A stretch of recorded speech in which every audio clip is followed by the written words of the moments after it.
What's up, guys? Welcome back. So today I want to talk about 3 keys to explosive anxiety recovery growth. All right, I hate putting timetables on recovery, but there are some things honestly that can speed this up if you're willing to do them. Understand what I'm going to tell you today is not going to be easy. Nothing I tell you on this channel is going to be easy, and that's okay. We have to get used to the difficult stuff. We have to get used to embracing being uncomfortable, hell, embracing suffering, gravitating towards the things that make us feel more uncomfortable or aggravate our anxiety, right? There's going to be an overlay where consciously you're doing the stuff that you need to do to recover, and your subconscious just feels like it's not ready for it. You have to show your subconscious the way, right? You have to guide your subconscious out of the darkness. So I'm going to talk about 3 things that can definitely speed up the recovery process. And I'm not gonna sit here and tell you it's gonna be a week or it's gonna be 2 months. I'm not even gonna try that, okay? Like I said, I hate answering that question because it's impossible for me to tell you how long it's gonna take. I don't know how bad your anxiety is. I don't know how hard you're gonna work. I don't know how consistent you're gonna be. So I don't know how you're gonna respond to adversity, or if you have a setback or a little relapse or whatever. So be consistent with this. I'm telling you, it works. So watch this whole video. So the first thing, guys, I want you to stop doing is avoiding, all right? Stop avoiding situations, all right? Now, if it's a toxic situation, that's fine, right? But if there's something that you feel like you should be doing, or something that you want to do, or you feel like it's a normal situation, right? Or just a normal daily activity, stop avoiding it just because it causes anxiety symptoms. Some of us start avoiding and we do it for so freaking long, and I'm telling you what happens, and it happened with me, start solidifying that association.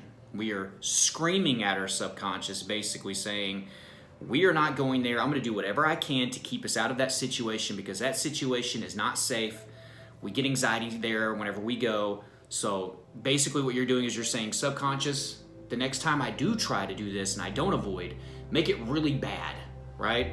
Make it really bad. That's why when you've avoided something for so long and then you go out and try to do something the first time, it's extra hard, right? Because your subconscious is like, wait a second, you've been telling me for years that driving is horrible. So the minute you're getting into that car, your subconscious is just doing what you told it to do. And it's giving you panic and symptoms and chest pain and all this stuff. It's screaming at you saying, get out of this thing. What are you doing? You've been telling me that this is a dangerous situation. That's because you've avoided it for so long. So the first step is to stop avoiding. This could be long lines, social situations, like I said, driving, hospitals, doctors, whatever it is. I'm not talking about unhealthy things. I'm not saying stop avoiding alcohol because it makes your anxiety horrible the next day. It's good exposure. It's not what I'm talking about. I'm talking about healthy things, normal daily life stuff that you've been avoiding because you feel like it aggravates your anxiety, right? You got to understand what you're telling your subconscious when you avoid, and a lot of us put so much energy into avoiding these situations. So if you just want to get your foot in the door, something that you can start doing is just stop avoiding, right? So that's the first step. The next thing is once you've stopped avoiding, you're getting into these situations and then you're running. So the next step, step 2, is to stop running. You're doing good by not avoiding. Maybe you're getting into the car. Maybe you're getting in that line. Maybe you're going to this party, maybe you're going to work. But once you get there and once you try it out, you have high expectations that everything is just gonna go away because you're pumped up or you're motivated. You're like, yeah, I'm gonna make this finally work. And then the symptoms get there, and then we make a crucial mistake. We run. And some of you'll keep coming back, hopefully, and you'll keep running, and that's better. But some of you will go there, you will run, and it'll reestablish and strengthen that association that you already had, in the past. And it confirms to your subconscious, like, look, I tried to go back and show you that it was safe, but it's still not safe. When you run, it gets even harder the next time you try to go back. Okay, so there's a common theme with some of these things. Avoidance and running, the longer that you do it, the stronger the association is, and the worst time is likely going to be even harder, okay? So if you're not avoiding, congratulations. But if you're getting there and you're running, that's something that we can start building on and improving, right? So we want to get, for instance, like I'm not avoiding getting in the car. I'm going to get in the car. I'm going to start it. Oh, my symptoms are starting up because I've avoided for so long. I have a choice here. I can either stick it out and we're gonna move on to the next step, which I'm about to talk about, or I could hurry up, turn the keys off, and run, okay? So that's the second thing that we wanna stop doing. Once you get into that grocery store and you start putting groceries in that basket and your anxiety starts to intensify, and I've been here, I've left a whole freaking cart of groceries. I know it's terrible, probably ruined some food unless one of the workers got a hold of it. I've left a whole cart of groceries because my anxiety got so bad, I didn't have time to put the stuff back and I wasn't gonna stay in a long line. I had to run out of there, right? So that was me not avoiding. I got there, I did my shopping because I needed to basically, but then I had the symptoms pop up, a stress response kicked in, and then I was like, no, I'm out of here, I ran, right? When you run, you're basically confirming fight or flight. Think about that. When you're in fight or flight, your body and your mind is trying to protect you. It's trying to get you to run or fight some danger off, even though there's not any real threats or danger, right? But that's what's happening. And then you act it out and you actually run.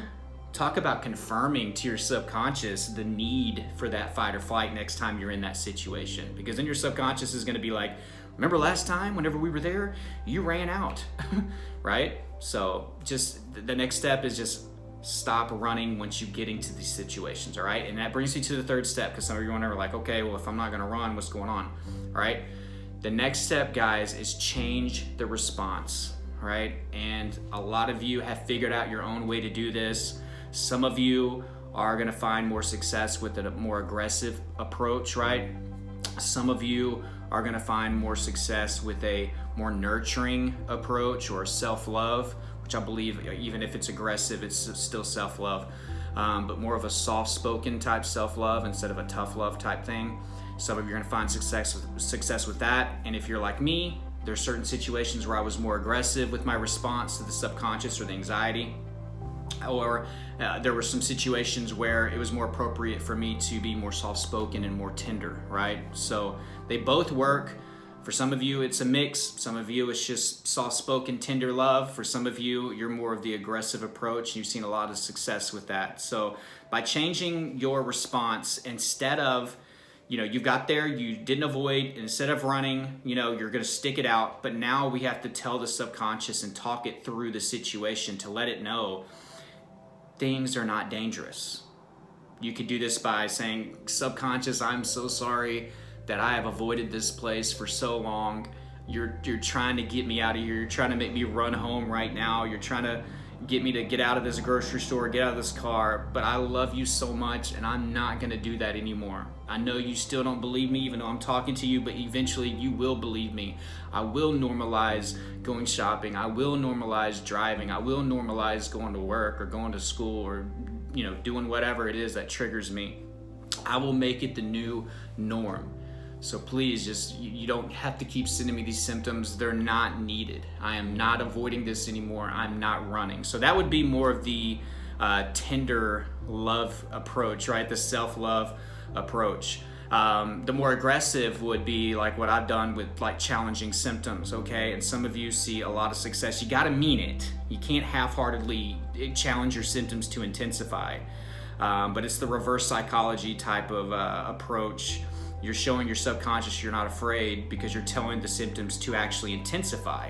So a lot of you are responding in these situations with fear, right? So that's why I want you to change from a fearful response to a self-love or more aggressive, challenging the symptoms to intensify type approach, right? So instead of me saying, oh no, please stop, please, I don't need these symptoms right now. I'm trying to get through the store and get the things that I need. Please, not. I'm trying to get to work.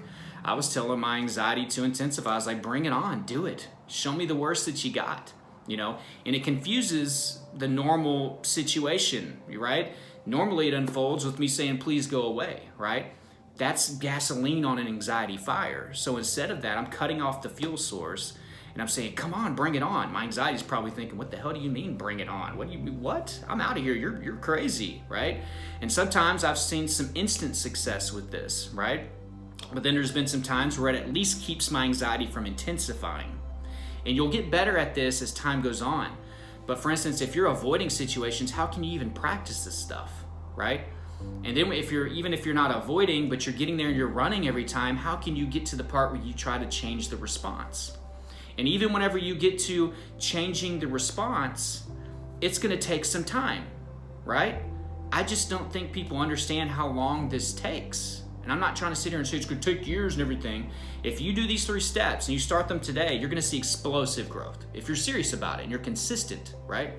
But don't expect, like, whenever you watch a video like this, or you get inspired or motivated, you're going to go into that grocery store and you're not going to have your stress response kick in if you've been avoiding it, or if you've been telling your subconscious it's dangerous. I keep using the grocery store thing. I know some of you get stressed when you go to the grocery store. I don't know. Driving was a real big one for me, or going into a hospital.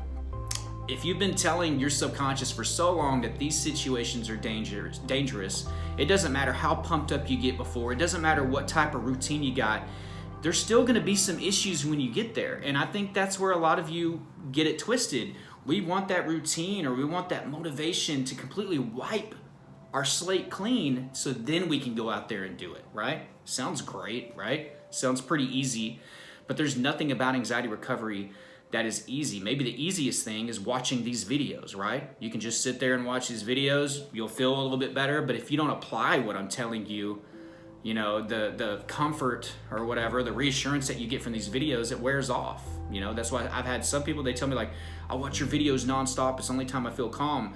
It's like, I guess I appreciate the views, but I feel bad for you for having to constantly watch my videos nonstop, because it's the only amount of peace that you get. You got to apply what I tell you. So a quick recap: stop avoiding, because you can't even practice, your exposure. You can't practice changing your response or communicating with your subconscious whenever it's stressed or anxious and sending you symptoms if you avoid. Stop avoiding. It solidifies that association. It screams to your subconscious from your conscious perspective that this is a bad situation. Please send me symptoms if we ever are in that situation, right? Then the next step is to not run. Once you have gotten enough courage to, like, not avoid, I'm gonna do this, or maybe you're forced into a situation, whichever way it occurs for you, you're now running, all right? You're basically acting out fight or flight. You're literally telling, like, I'm running from danger out of this place, right? So stop running. Once you stop running and you're there, and you know that feeling where you have to, like, just sit there with the freaking symptoms, you're being stubborn, you're like, I'm not running, right? But man, now I feel like crap, I'm like, dang, these symptoms suck. I hope they don't notice that I'm dealing with this. This is where you practice talking to yourself. Now, if you're by yourself, another little bonus tip, I was talking to one of my coaching clients yesterday about this. They're gonna start using it more often, hopefully. Talk out loud if you're by yourself, okay? I know a lot of people don't want to do this. They feel weird whenever they do it. Sometimes you can get some great attention from your subconscious if you talk out loud to yourself. Here's the thing, don't do it around other people, obviously. But if you're by yourself, a great place to practice this, guys, is in the car. If you have driving anxiety, this helped me so much. Talk out loud to your subconscious, because if you're just trying to think about all this stuff, you have so many things going on up here. They're all bouncing into each other, conflicting each other. It's hard for your subconscious to really hear you. But I noticed whenever I spoke out loud, my subconscious, it perked up its ears and it listened a little bit more, okay? So you can actually do that. So then we're changing the response. We're not saying, please, symptoms, go away, leave me alone, leave me alone. We're giving love to our subconscious, or we're challenging the symptoms to intensify, to show the subconscious that they are not needed anymore. And when you do this for long enough, your anxiety starts to go down. You start to break down these associations and things get better. But like I said, there are so many other things that go into recovery, all right? But if you made it this far in the video, I want you to go down below, and in all caps, I want you to comment, I will start today. I will start today. And I picked that affirmation because so many of you listen to the things that I say and you say, I'll do it tomorrow, or I'll do it next week, or I'll do it when I'm in a better place, right? No, stop waiting. Stop waiting for motivation. Stop waiting to feel good enough to do the things that you need to do to get better, right? You will drag this out and you will wait possibly for years like I did, all right? So don't be like me. I mentioned recovery, guys, how so many things go into it. Routine, diet, exercise, mindfulness, the things that we talked about today, obviously, but identifying the root causes. There's so many other details that kind of go into it, and a lot of it has to come together at the right time. So if you want my step-by-step blueprint on how I overcame not only just panic attacks and anxiety attacks, but crippling health anxiety, tons of symptoms from the moment I woke up until I went to sleep, generalized anxiety disorder, Guys, I suffered for 5 years and I was able to beat it, so I put everything into that course. It's step by step, it's easy to follow. You get in there, you have it for the rest of your life, all right? So check that out. Elite Anxiety Bootcamp is gonna be down below in the description and in the first pinned comment. I'm gonna put a link for online therapy, okay? So if you've never tried therapy, go down below and get that. You can do it on the laptop, the PC, the phone, the tablet. You don't even have to make an appointment. So try that out. You need to get help from a therapist. If you've never been diagnosed with an anxiety disorder but suspect you have it, that's how you get the ball rolling. You need to know what type of anxiety you're dealing with to know how to treat it, all right? So try online therapy if you haven't. My one-on-one coaching info is down below, so you can email me if you want to set up a phone call or multiple phone calls. I have different packages that I offer. I will send that info back out to you and we'll get that started. There's many other resources down below. Check all that stuff out, my social media. I love you guys, and until next time, guys, keep fighting. Bye.